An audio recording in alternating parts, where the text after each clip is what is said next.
Welcome to the American Made and Paid Show, the home of free speech and independent thought. The big story is freedom of speech is really in trouble. The far left knows that at any time they can call for a sponsor boycott of anyone they despise. It is right here, right now, where you'll get your weekly dose of unfiltered truth. It's non-negotiable. Pre-existing conditions will be protected. This president has said this as a candidate. Insight. Very few people I know could have handled it. We can never, ever let this happen to another president again. And information that challenges the American way of life.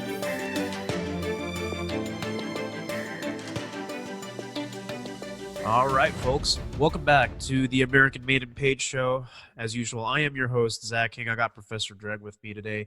And, a lot of crazy things have been happening this week. Everything from the Notre Dame Cathedral in Paris being on fire to now immigration remarks coming from a liberal like Cher. So sanctuary cities, as most of you are already familiar with, are these common areas now where it looks like immigrants can seek refuge. And I myself come from Oakland, California, where our own mayor, Libby Schaaf, was a big proponent of open borders and making sure that ICE is not doing their job and not going after immigrants. So it's really interesting that now that after people are starting to see it from the big picture, Cher is already kind of noticing, even in Los Angeles, right?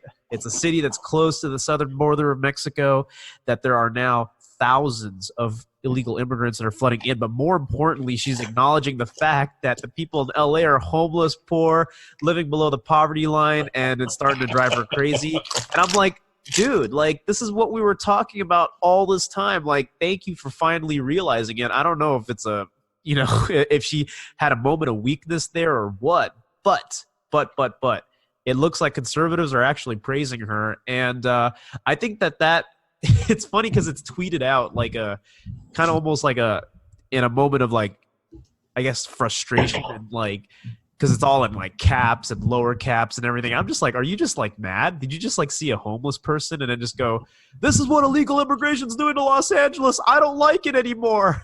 I don't know. What are your thoughts on it? Response. It could have been a direct response to Trump saying, put all the illegals in sanctuary cities. Yeah. LA is a sanctuary city, and they're going to get a bulk of all of those illegal immigrants. And they will be knocking on Cher's door looking for work. No, but it's true. What do you think they're going to do? The first thing they're going to do is go to her neighborhood and go knock on the door of all those mansions, and they're going to look for work to cut their grass, do horticultural work. And that's what they're going to do. Hey, for $50, we'll trim your trees and pick the oranges off those trees or whatever it is that they do, rake up the leaves. That's what they're going to do. She's afraid of that.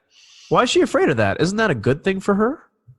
No, it's cheaper than what she's paying the other illegals. I mean, what I will say is this, right? Because all this time, you've heard the popular right-wing talking points. They're spouting stuff like, okay, look, we got to secure the borders. We got to make sure immigrations and customs are getting the right resources they need to contain people at the border. And people have been talking about like the wall. And even some conservatives, Trump supporters have been disenfranchised by the fact that, hey, there hasn't just been a lot of support. There was a lot of pushback during the government shutdown about really securing the borders. So now he's saying, you know what? Why don't you just send them all to sanctuary cities? Why don't we just release all of these illegal immigrants that are coming over the border by the hundreds of thousands, by the way, I might add, and to all these so-called sanctuary cities as a way to retaliate against Democrats? And it's funny because it's just like, wait, what? Now we got to deal with it? Yeah, that's very interesting. Did you read her tweet? I did. On the air? Oh, yeah. I actually have it saved because I think it's a glorious moment and a moment of clarity from Cher.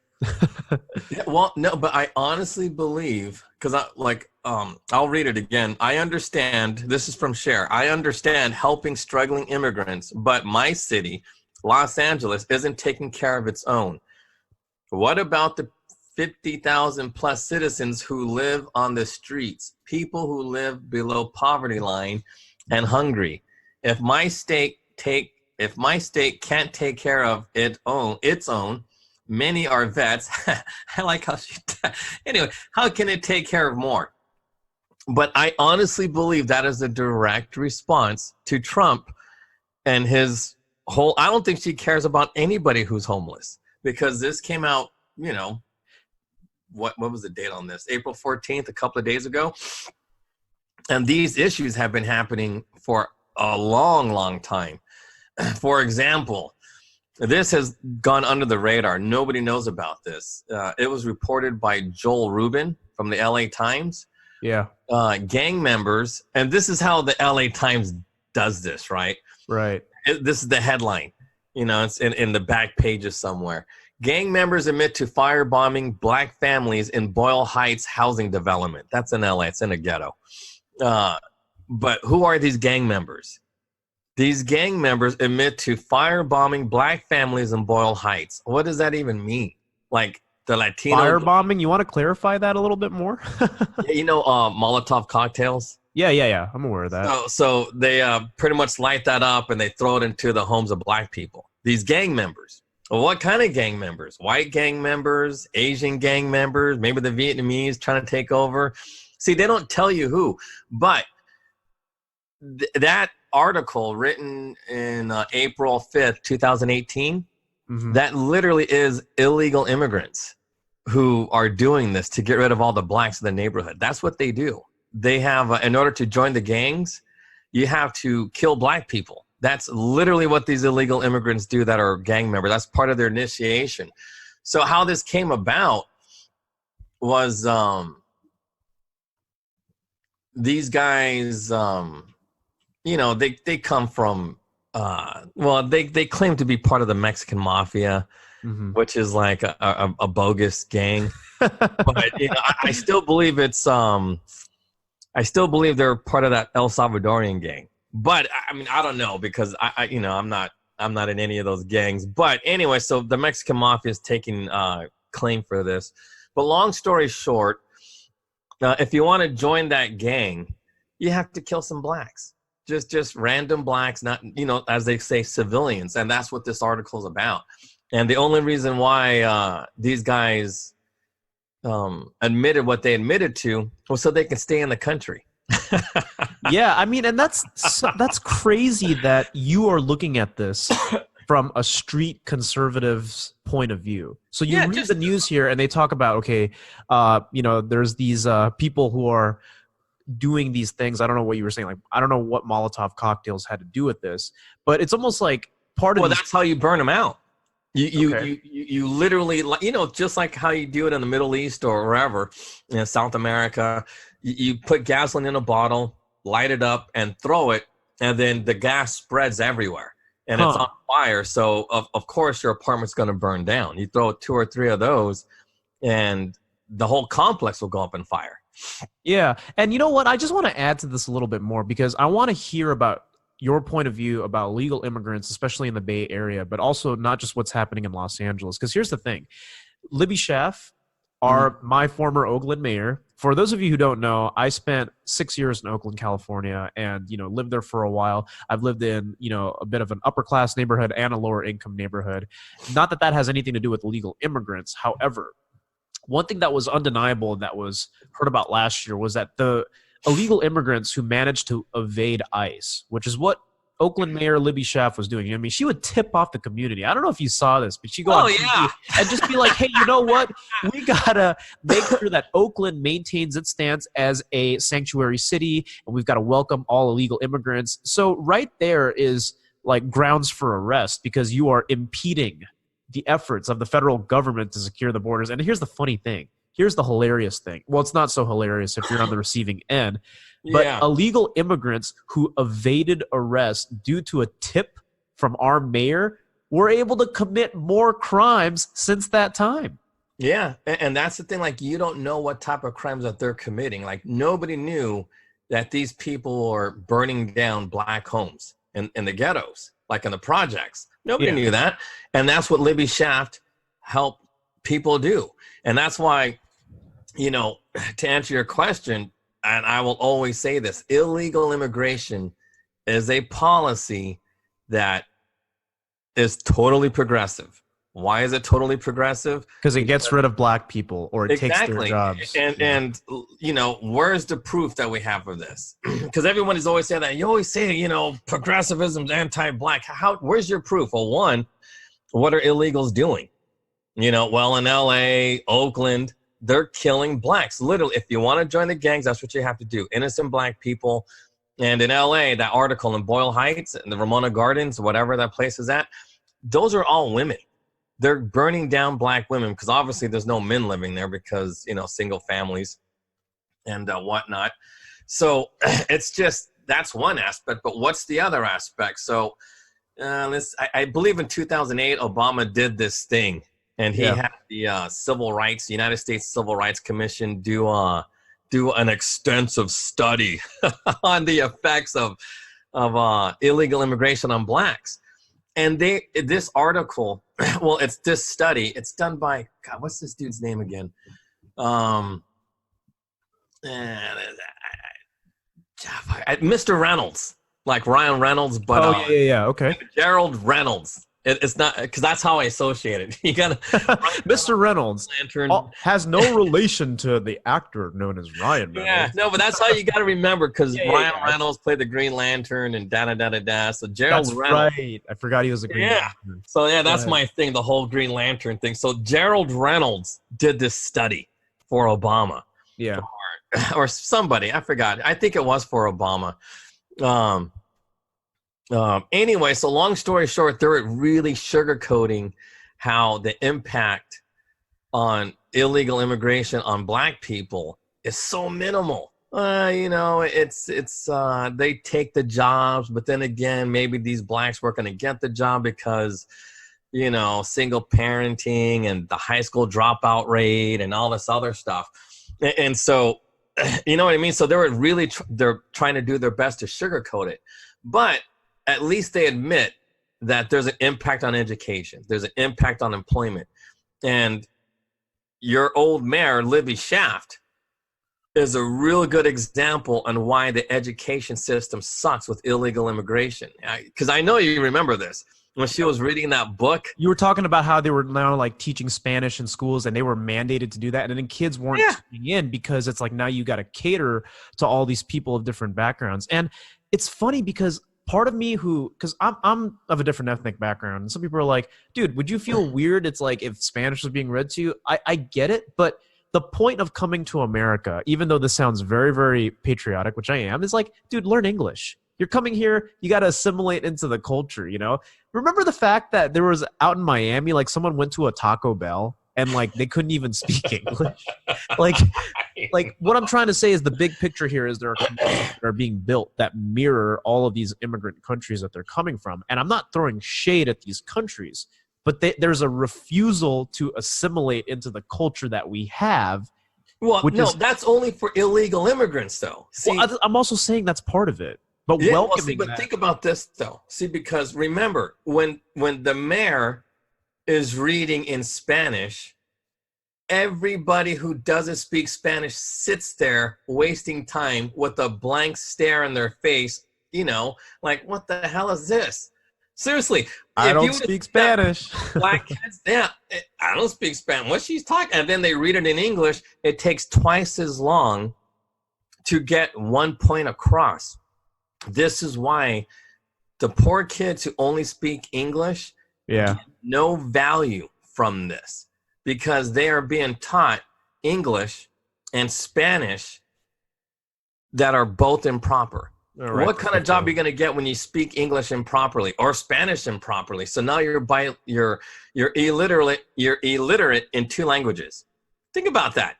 You know what I mean? So when your mayor is reading it in Spanish and English, wasting everybody's time, all she's doing is teaching these kids it's okay to be illiterate in two languages.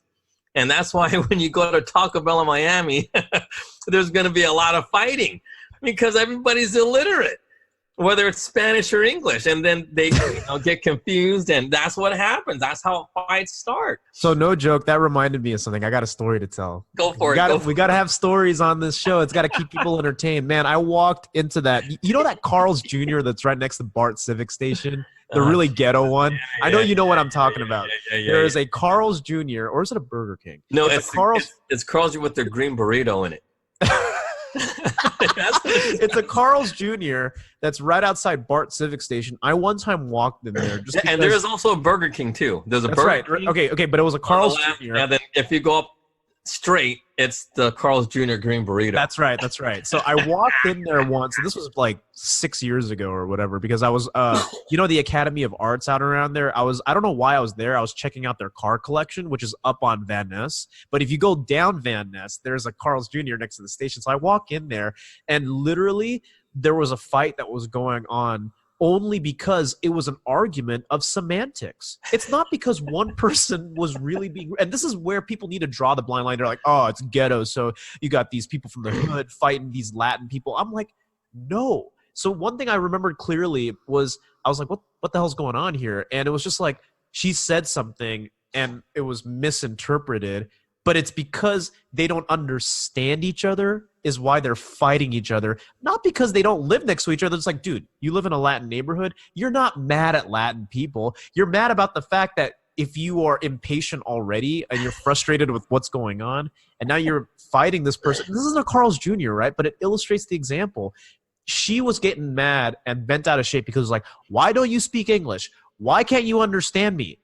And then I think about it and I go, that's whatever. It's the hood. People fight like that. But it speaks to your point where it's like people are fighting each other because they can't understand each other. Illiteracy in 2 languages. I'm telling it's crazy. No, but that reminds me. No, this is a funny story. Oh, my goodness. Okay, so I used to work at this place. Well, I won't say. Okay, I used to work at a hospital. Okay, so one of the doctors was a Filipino. And, so he had this bread. I don't know if it was sweet bread, but the bread was called mamon. Mamon. It's mamon bread. It's literally mamon bread. Is that something like Latin or is that more Filipino? No, it's Filipino bread. I've never heard of this bread that's right. before. It sounds Filipino. Yeah, because he's a Filipino doctor. He brought it in from wherever. I think a place called Goldilocks, because it was, how potlucks go. So he brought in some sweet bread from mamon. And he goes to the janitor, hey, would you like some mamon bread? Would you like this mamon? I am not kidding you. She went and reported him for sexual harassment.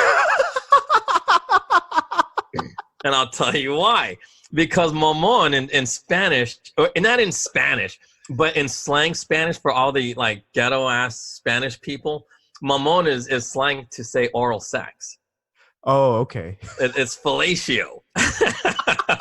On the streets. That's funny as hell. So if she knew real Spanish, or she knew, that the label literally said mamon on it, she wouldn't have been offended. But oh my God, it was a big deal. This dude got in trouble. Funny.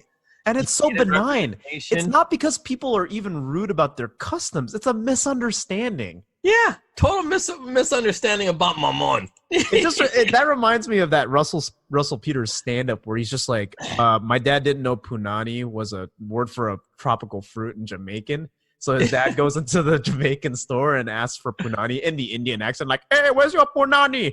And the lady and the people get offended there. It's part of his story, but it reminds me of that, where it's like these people, even at the most benign level, are waging wars over semantics more than anything else. And that's what's so hilarious, is because it's hilariously unfortunate. Okay, I laugh at it because it's kind of like, dude, you can't help but laugh, because literally the thing that is dividing you is really, really crappy progressive Democrat policies where they kind of group you together in a poor neighborhood and expect you to get along without helping you get a job, helping you get off unemployment, and actually helping you assimilate, right? Because here's the thing.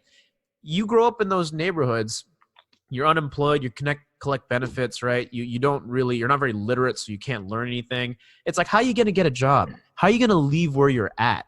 So you're there forever. Well, not forever, but it's just like, it's crippling, because you compound that also with more homelessness that's happening in the Bay Area. And that's the thing. I didn't know this, but to take it back to Cher, Los Angeles is the second largest homeless population in the country just by sheer population. So Yeah, I can see why I got the she's numbers. freaking out, right? No, but I'm telling you now, she doesn't care. I know she doesn't care Only because is anti-Trump.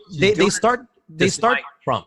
right, but they also say that because they don't want to have to deal with that example you just talked about, which is having to see more of that. Like, okay, think about this. You know how in Silicon Valley talks about that. I went through all her tweets. Never did she mention how these illegals are burning out black families in the ghettos. She doesn't talk about that. Well, yeah. And I think that what's also going on here is that these people who advocate for progressive policies are claiming to be like all helpful towards immigrants, but they express so much disdain and disgust towards the homeless. Remember that dude who lived in Silicon Valley and was like, oh, I have a really crappy commute to work because I got to look at all the homeless people when I'm on BART. That's what they're talking about. They don't actually care about homeless people. I actually helped out and I worked with a homeless community, the Episcopal Community Services out in San Francisco, and I did this for about a month, right? It was part of a school project. Yeah. I know that they did something really wonderful this weekend. They cleaned up they took out all the trash. So that's what I'm saying. It's like, I am all for helping the homeless. Now, I'm not going to be one of those virtue signaling people who say, oh, I work with the homeless every day, because I don't. I just, I haven't gotten as involved in my community. But I remember saying, like, some of these people are a mixture. They're people who are hooked on drugs because of crap policies. Maybe they were just dealt a really crappy hand, and they don't know how to get back on their feet. And this was a few years ago. So I actually have a little bit of a, without saying, ooh, I'm all this, like, I know what homeless people are dealing with. And I can assure you that people pandering and talking about progressive policies are not helping them. And here's the thing. These tech bros that are just like, we got to clean up San Francisco because I'm sick of the homeless. They don't actually care. They don't. And what Cher is talking about is not the fact that she's like, oh, man, I need to know that, like, we need to help the immigrants. It's not that. It's because I'm going to pander and say we need to virtue signal and help immigrants, but I don't want to deal with it. I don't want to deal with the fact that one day they knock on my door and go, hey, can you help me with this? He doesn't want to deal with that. He doesn't want to deal with it. That's going to happen because that happens already. Yeah, that happens all the time. And I bet you money you go through her labor force who maintains her yard. Trust me. She has, like, I would say half to 75% of her staff that works outside are all illegal. It's like, who cuts your grass? Oh, Jose. I mean, I'm going to be not PC for a second here. It's like, who dug the hole for your pool? It's like, all these Mexican dudes. And the thing is, they don't care. They care about the cheap labor and all that. And, people talk about how illegals help support our economies because they take our jobs, but you don't actually care. You care about it from an economic perspective and to win votes over. But when it comes to people, let me ask a lot of these people this question. Homeless, unemployed vets, illegal immigrants. I bet you can't even tell the difference. And that's my point. Yeah. You don't actually care. Right. No, they wouldn't be able to tell. You wouldn't be able to tell because you group them all the same way, and you won't take care of your own in this country. Like, your homeless people, they're American citizens, right? But you'll give illegal immigrants subsidies to go get an education, to be taken care of at these ICE detention centers, which, by the way, was established under the Obama administration, not the Trump. Well, you know what? But that's funny what you said, because I literally was helping somebody who was running for some kind of campaign. And that was, one of the problems, how to deal with the homeless situation in San Francisco. And the number one problem isn't that people are homeless. It's that everybody wants to treat the homeless the same way. But there's legitimately 4 groups of homeless people. The stupidest ones are, I mean, not that all homeless are stupid, but the stupidest group of homeless are the stupid kids. Those stupid kids that running around that think that's cool to be homeless because they want to be edgy, so they run away from home and then they live on the streets just to be cool. There's a whole hippie population in New York City that's just like that. Yeah, San Francisco too. Like, a lot of those kids. Oh yeah, you know what I mean? Those dread-wearing, dog walking. Yeah, no. But we saw these kids just smoking crack or some kind of weird stuff just on the bus stop, thinking it's a cool thing to do. So but the thing is, what do you do with those kids that are homeless like that? Seriously, I would arrest them. and either make them join the military or join the California Conservation Corps. I don't know if you ever heard of that. I know about the military, but this is an interesting thing because we're talking about a solution here as opposed to, hey, send them back home to their parents, because maybe their household screwed up. No, but that's what I'm saying. Maybe they got alienated. Maybe you made a mistake. Maybe mom and dad kicked you out. I get it. Yeah, maybe I'm empathetic to that cause. But hey, the military is an option. I didn't know about the California Conservation Corps. That's a new thing. No, it's the CCC is actually pretty cool. It's you basically live there for free. You get minimum wage, and then you learn all about how to do firefighting. But they call it, like, I forgot what it's called, level 2 or something like that, where you firefight in the outdoors, like the forest fires. You maintain forests and the agriculture, and then you clear these paths so that way. Like what Paradise and Malibu, how, like every year in California, there's like these massive forest fires. Yeah. And that's because they don't have a CCC anymore. They literally made it illegal or very hard to clear brush. Now they want PG&E to do it, but they have a CCC that was their job, training these kids who are usually ghetto, get out of, juvenile hall. So like when you get out of juvenile hall, you have no options. You really don't want to join the military because it's too strict. So the CCC is strict, but they teach you how to do, how to, eventually become a firefighter. But you start, doing outdoor firefighting, and then eventually, if you could be like a traditional firefighter and paramedic. So that's one way. So that's one group, the stupid kids.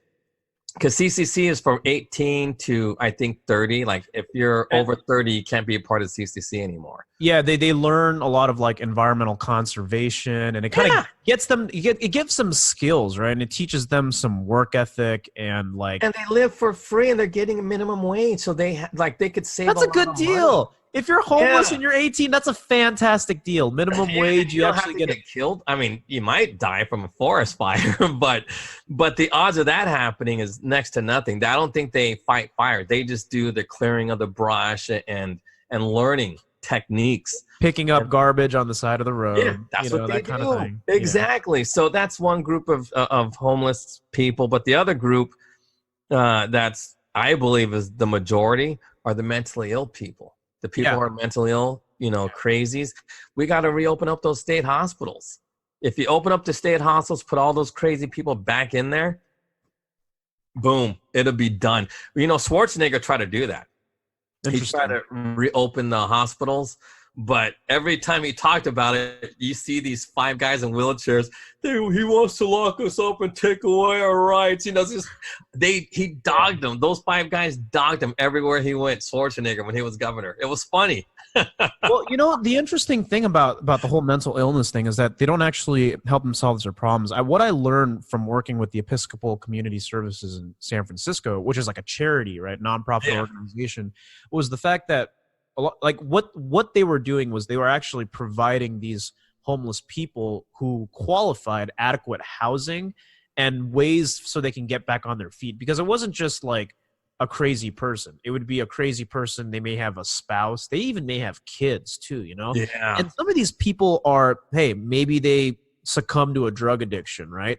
Mentally ill, or they were just dealt a bad hand. Like, I learned that. And the thing is, a lot of these addiction. Some of these, the last thing I'll say is some of these homeless were also being shipped around. Like, they were shipped in from New York City. That's called San Francisco therapy. So when you're in New York and the county, they do this all the time. I mean, I hate to admit this, but I witnessed it a lot.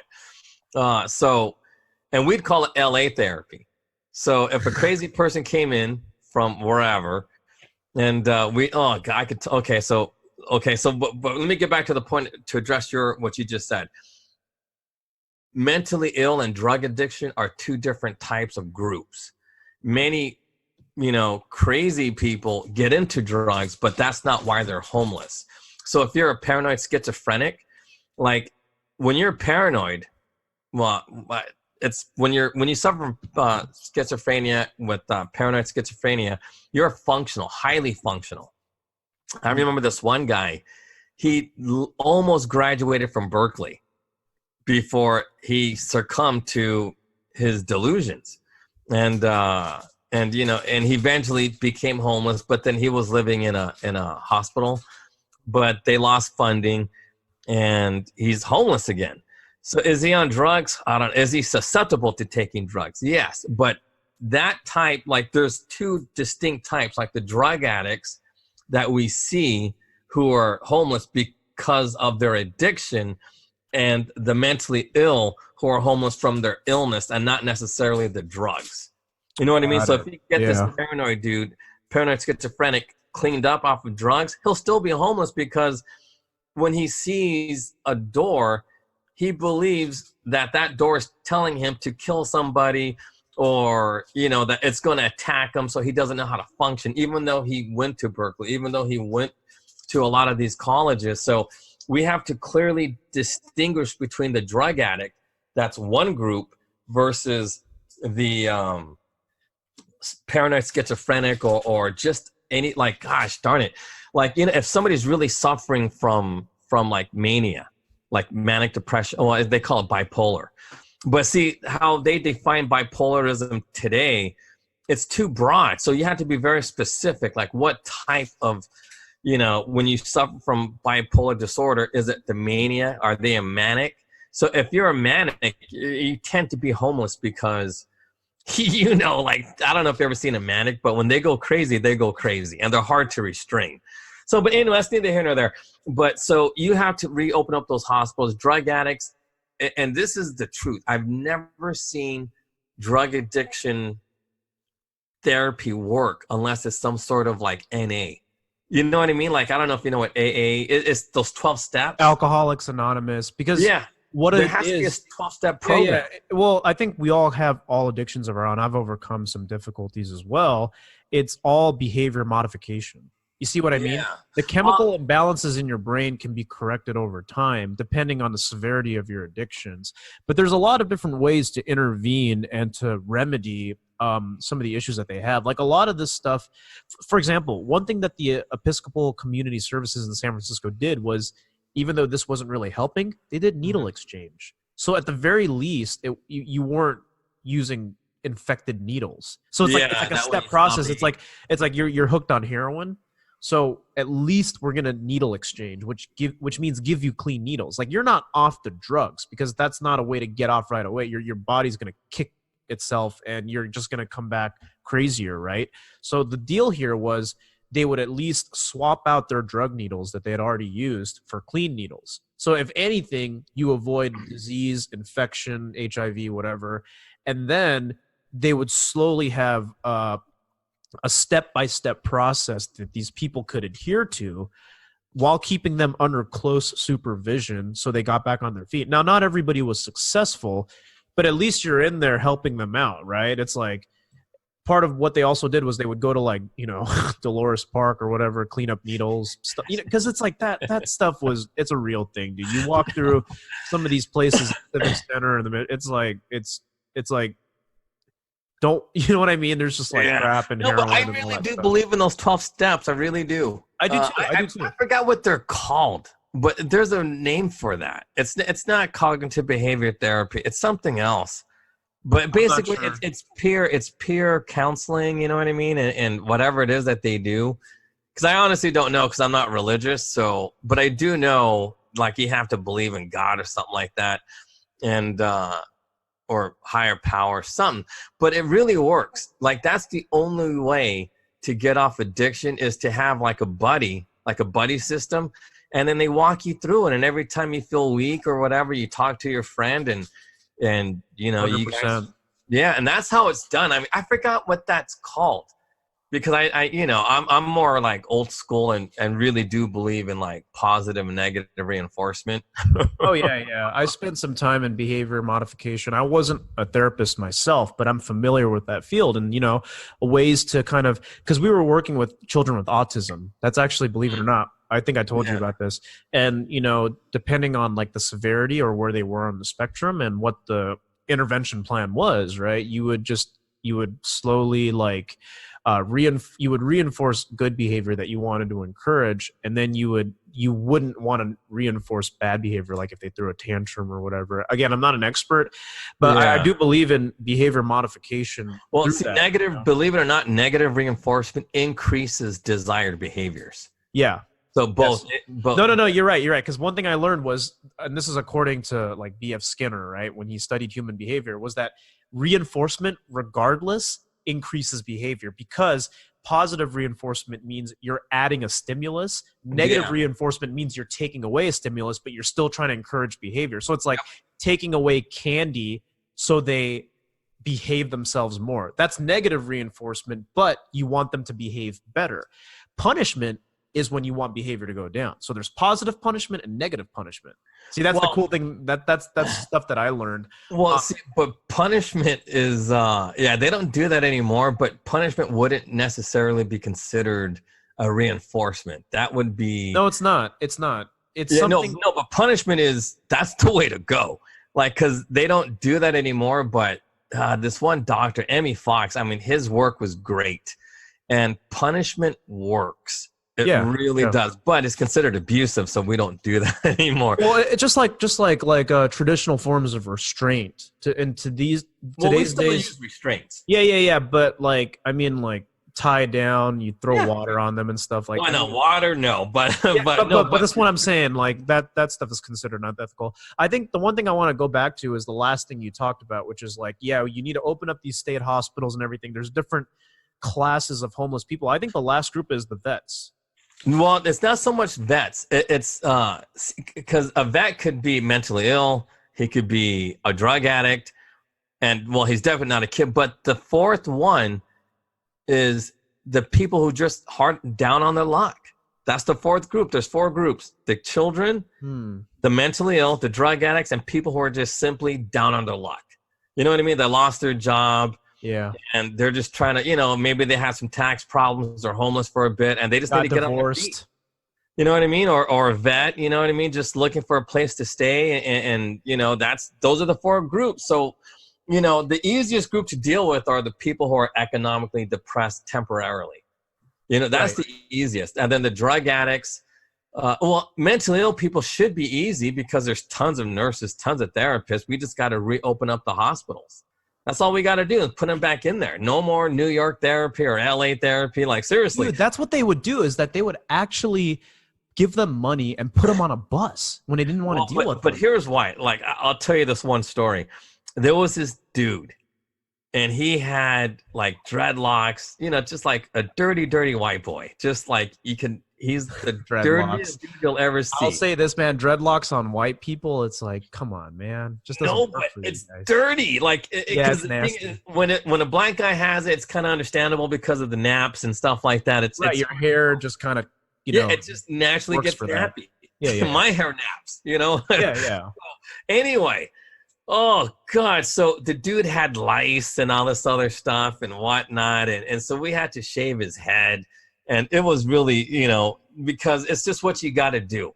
When somebody's refusing to do things, you lose civil rights. And it's justifiable. So, and this is all during intake because we got to protect everybody. Right. A lice outbreak or scabies or something like that.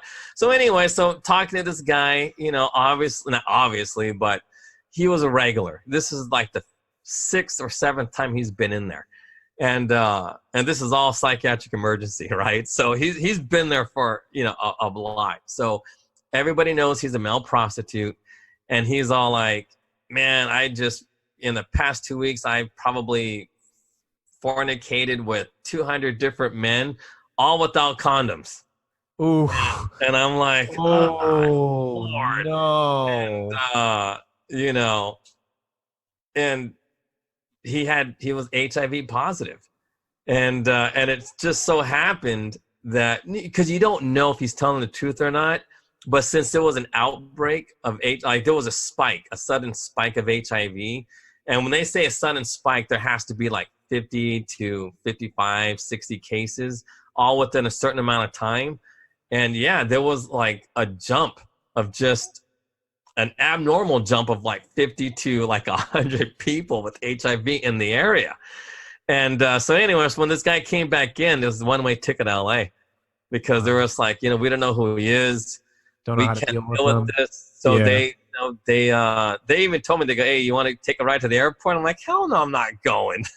I'm not going to do it. You know what I mean? It's like, not because I wanted to do something great, because I don't want this dude attacking me. You know what I mean? So yeah, it's just they get, unfortunately, when you get to that point, some of these people, without getting the right support, they get treated like lepers, Well, I mean, because the thing is like this, you can't hold these people because after the 72 hours, the judge, it's up to the judge. And then, but this, like the judges in the county that I was working at, they're pretty good. So they held them for as long as they could. They did 2 14-day, it's like 5250, 2 14-day holds. So they held them for about a month. And, but by law, you have to release them. And, so yeah, that's when they made the call. They're like, dude, we can't have them here because, it's just, we're going to have an outbreak that we can't control. All of these, unfortunate women who don't know their husbands are, dating this gay dude. You know what I mean? And then they give it to the wives and oh my God.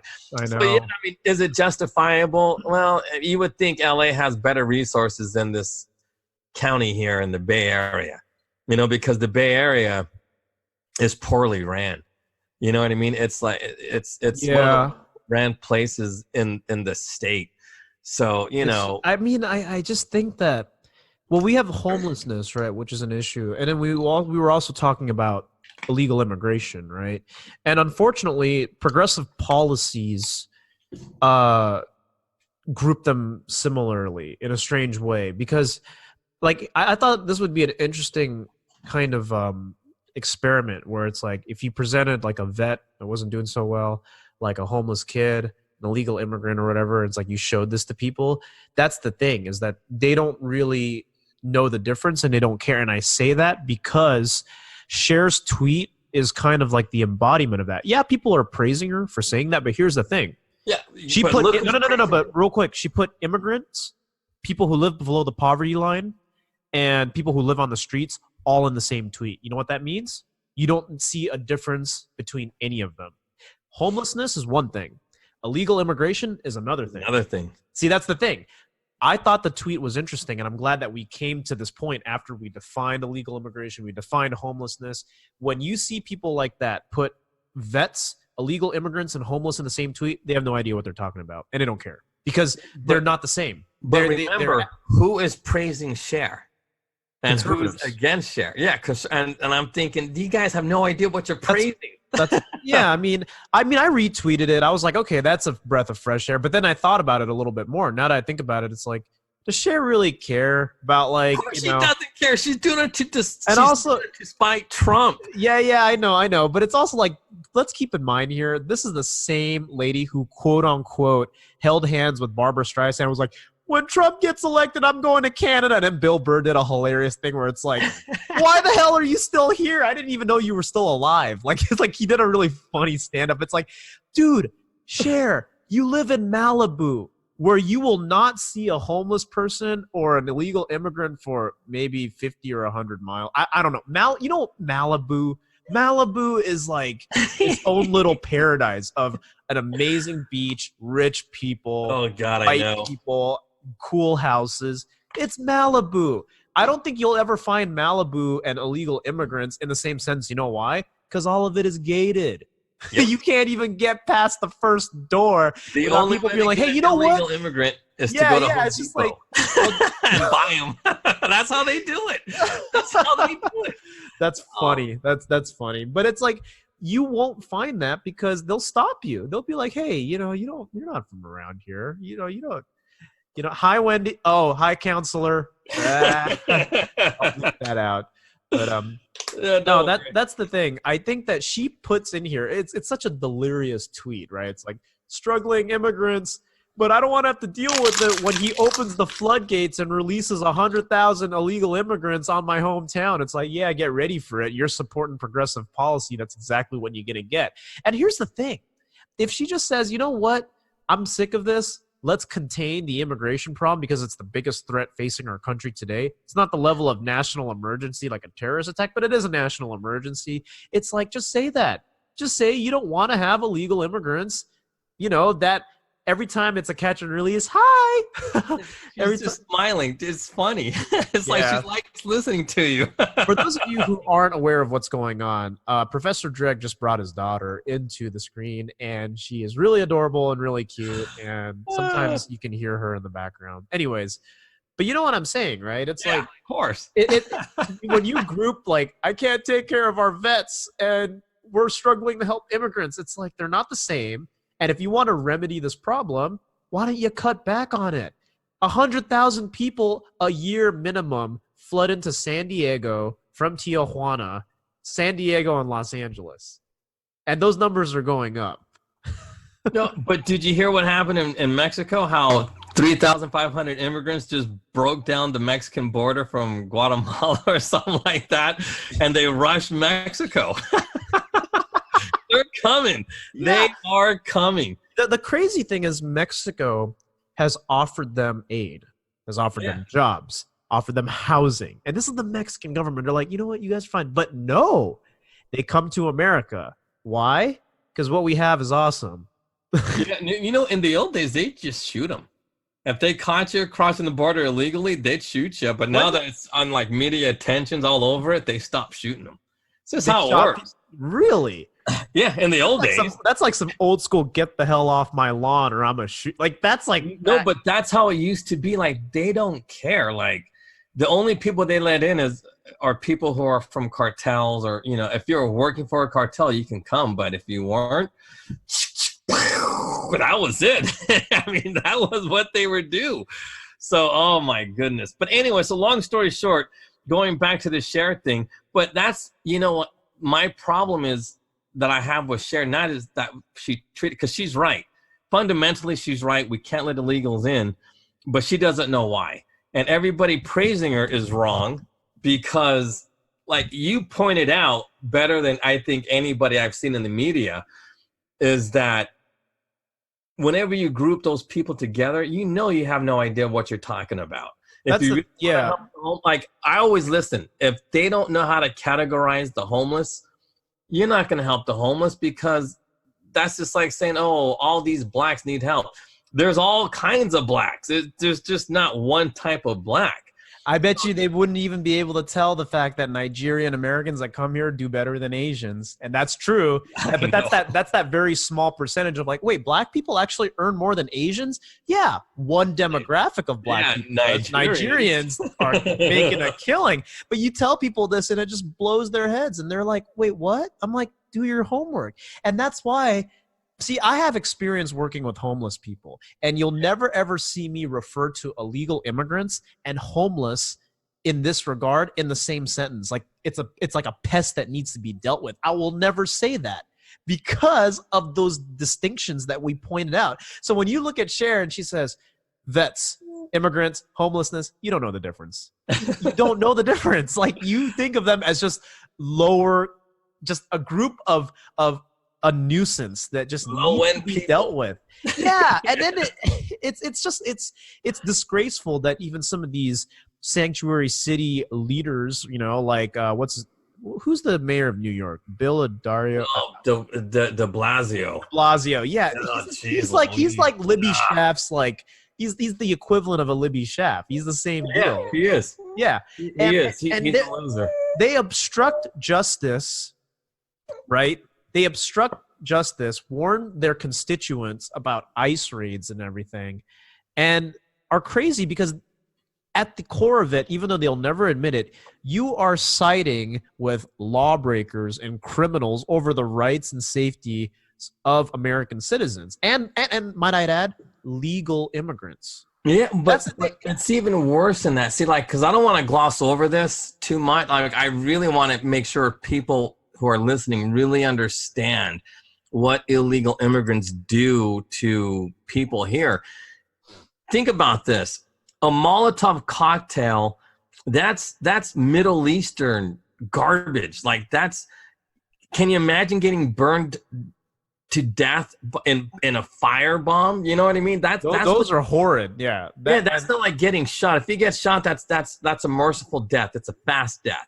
But when you get burnt to death and you're just a little baby, dude, that's insane. Like that's screwed up. I don't even want to think about that. Yeah, that's insane. And that's what's happening. That's what de Blasio or Libby Shaft or what's that other lady, the mayor of San Francisco? London Breed. Yeah, London Breed. I don't know why I can't. You're talking. I'll shut up. Yeah, I know. You may be meeting with her about what flowers to plant in Dolores Park.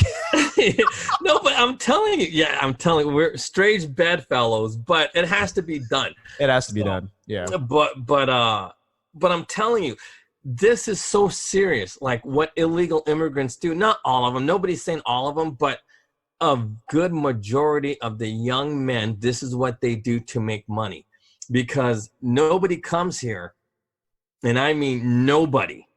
And this is the difference from men and women. Women, they can work and get and do pretty well being a maid or something like that, being some kind of cook, for Cher. But nobody, no man from South or Central America is gonna come here and be satisfied cutting grasses. So what do? They look for their own business opportunities, and to get these opportunities, you got to kill people. It's what you have to do. Want to know the crazy thing is, and I hate to admit this, but our listeners do need to understand this. They're conservative in their own right, because they're doing whatever it takes, even if it means taking advantage of economic benefits and other people's livelihoods. Now, again, you're infringing on other people's rights, but they don't care. Here's the thing, and here's something that is irrefutable because it's in fact.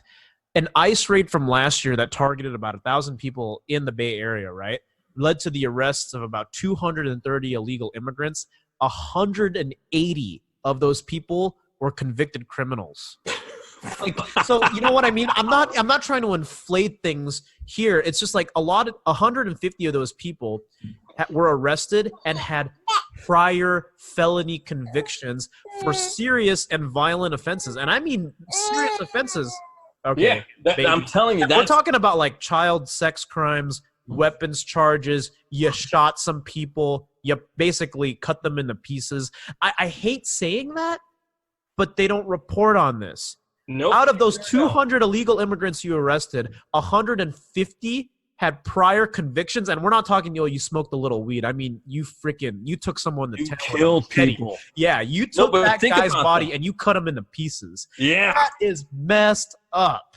See, and same thing with burning somebody alive. That's messed. Like, you really We're have such a soft people. You know what I mean? We glamorize these serial killers in our mainstream. We love our Charles Mansons and our John Wayne Gacy's. And I'm like, okay. They're just an average kind of average Joe. These illegal immigrants, some of these people have no sense of morality, at least not the kinds that we're used to.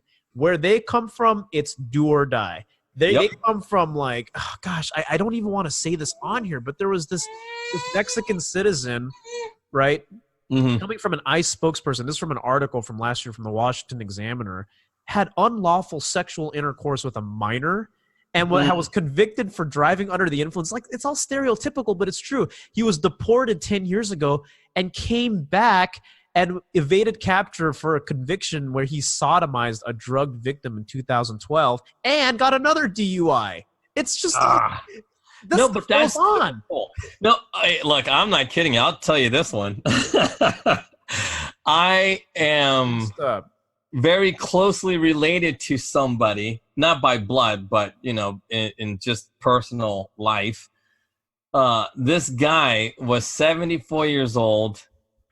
Raped a 12-year-old in Mexico, got her pregnant, and he didn't have to go to jail because he ended up marrying her.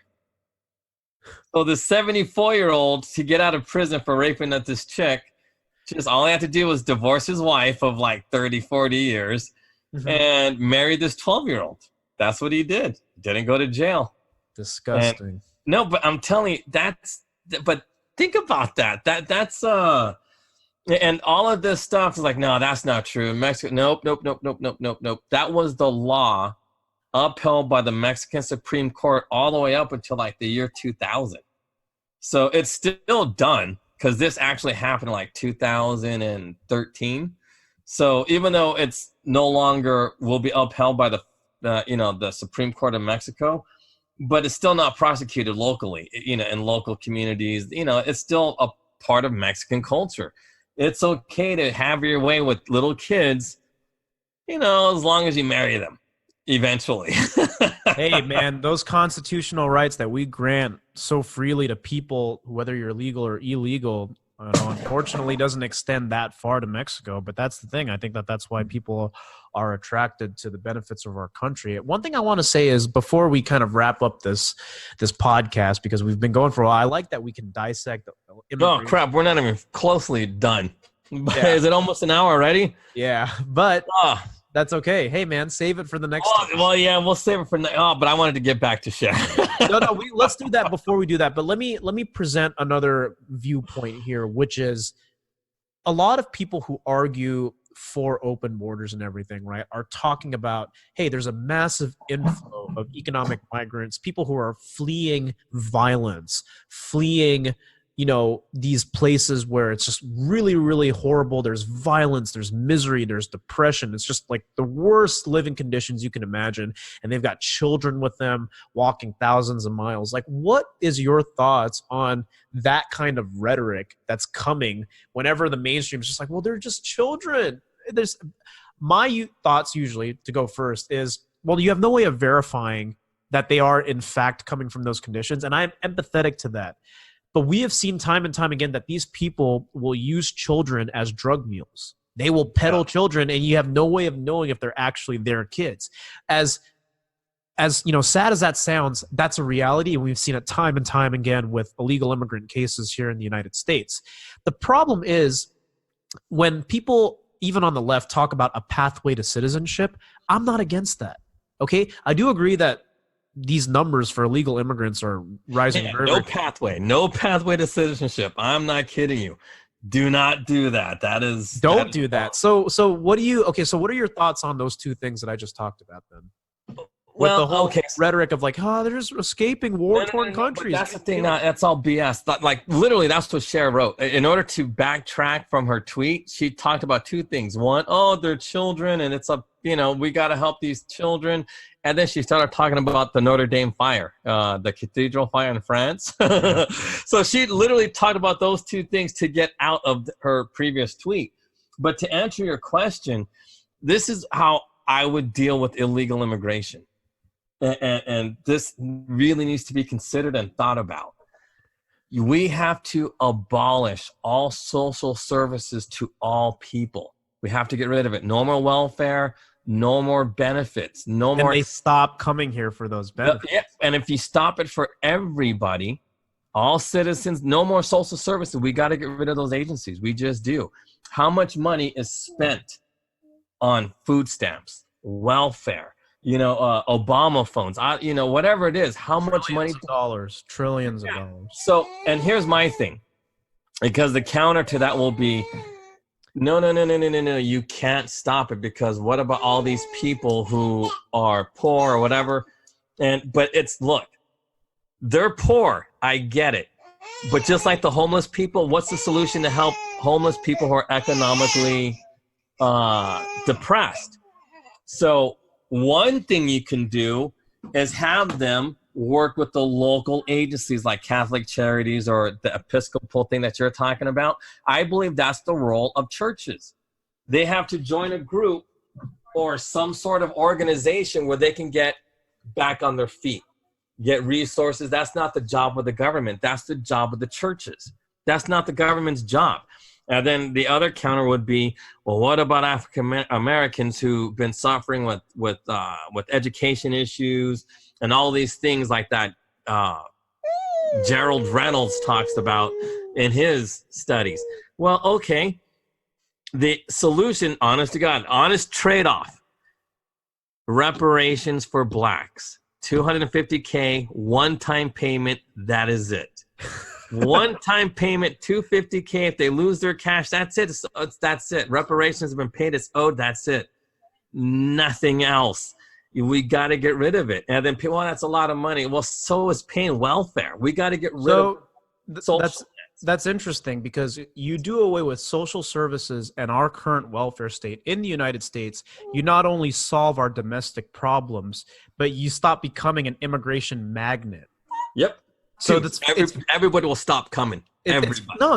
I don't disagree with that. And it's funny because Bernie Sanders a few years ago literally said open borders is a Koch brothers proposal. It's funny that the irony here is sickening, where he's just like, yeah, it's like, that's right wing, but that means there's no United States. It would make everyone in America poorer if you're doing away with the whole concept of a nation, right? And that's the thing, is that America just, hey, let's just give aid to everybody and not take care of our own. And you know what? I think that's an American thing. Like, I think we shouldn't lose our optimism and our positivity with helping others. But here's the thing that's something that is confirmed by many outlets, is that many Central Americans that come to the United States are actually here because of the whole catch and release loopholes that have been created.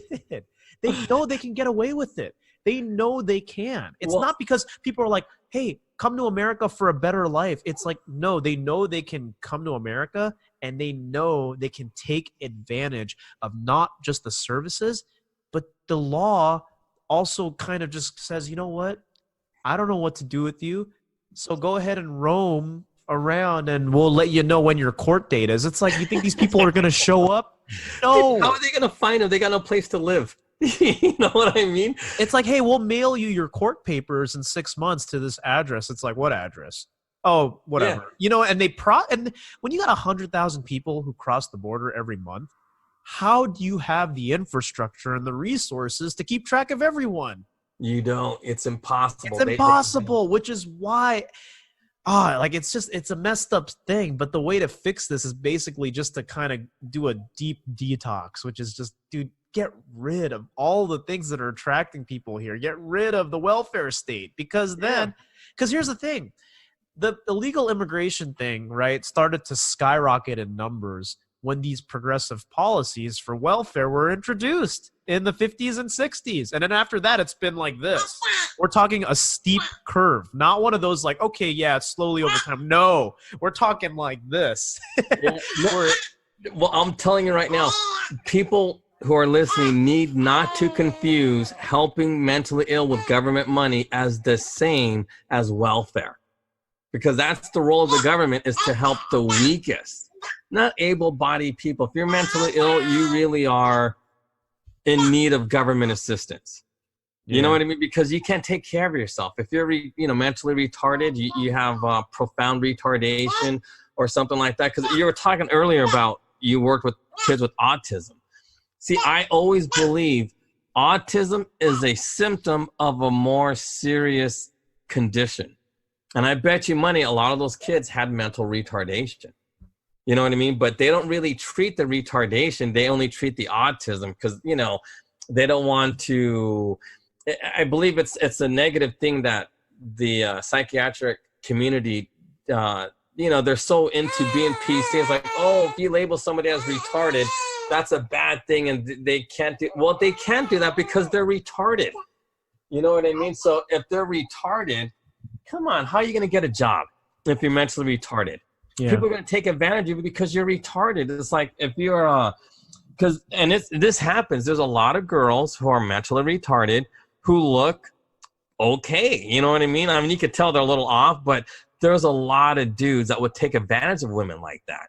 They can't. Well, there's a very big difference between being very low functioning and just having a little Asperger's and being high functioning. I mean, that's the thing. It's a spectrum, right? And there's a degree to which there's 4 levels of retardation. There's mild, which are high functioning, and then there's moderate, which is moderate people could work, but they can't live on their own. Mild can, and then there's severe retardation, which is like self-injurious behavior and that'll be, you can find that in moderate as well. Moderate retardation, you'll see a lot of guys with SIB, self-injurious behavior, but the profoundly retarded, come on, there's 4.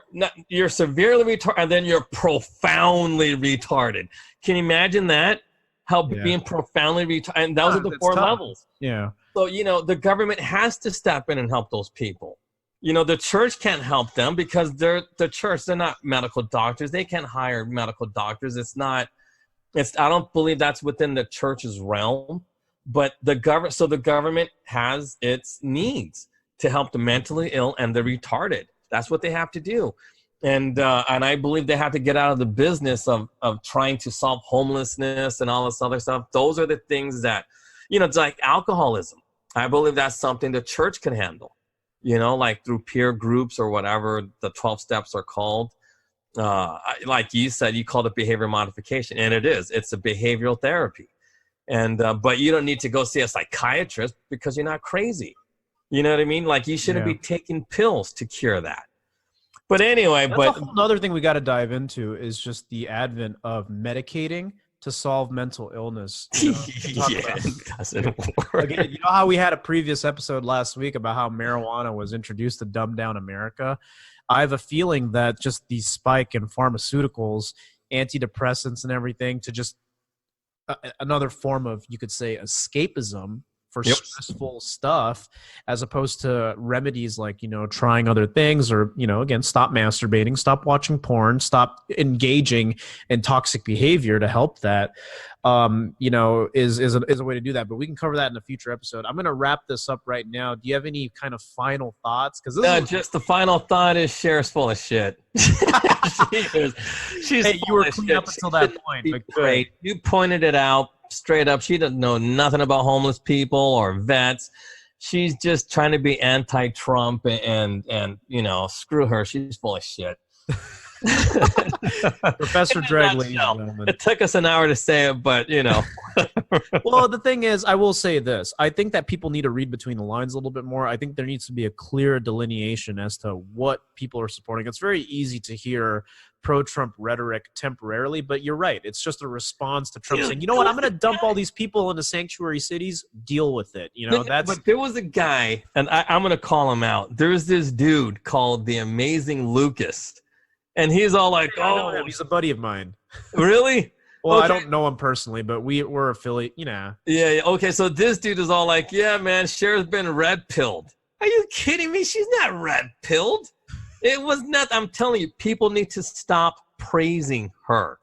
She is a goof. You are the only person I've heard, and I follow media. I follow a lot of things that even noticed that she didn't know what the fuck she was talking about.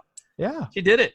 That's what I said earlier. It's like, dude, if you put homeless, vets, and illegal immigrants in the same tweet, you don't care. You don't know what you're talking about. Telling you, but this dude, the Amazing Lucas, was just like, totally. Yeah, we can talk about it more after. But anyways, the thing is, you're right. That's the thing is, we need to read between the lines a little bit more. And also, for those of you people who are tuning into the American Made and Paid show, when you consider the idea of illegal immigration and homelessness and vets in our problem, like, try to understand the distinctions that we talked about in this podcast. Because honestly, if you really did care about these people, you'd investigate and you'd actually find out that there are solutions here, like the ones that we talked about. And these solutions will work 100%. Yeah, there are solutions. It's just like, hey, and you know what? It saves you money. And you know what that means? Yeah. It means bring it back to pure conservatism like we always do on this show, because that's what it is. It's like, you know what, man? Because I shouldn't have to pay to take care of issues or people that I got nothing to do without. You know what? It takes the load off the government too. They come from another country. If these countries are sovereign, why am I paying for these stupid people in another country and their mistakes? You know what I mean? It's like, why do I have to pay for some Guatemalan stuff or some El Salvadorian stuff? Why? Why do I got to do this? Somebody from Ecuador is going to come down here, do all kinds of crazy stuff, and I'm going to have to support this person because of gang violence or whatever? Nah. That's a bunch of BS. If anything, black people should claim asylum in Cher's house. Everybody should go to Cher's house and go get asylum over there. That's a good idea. But anyways, do that. Yeah, thanks guys for listening. American Made and Paid. We'll see you in the next episode.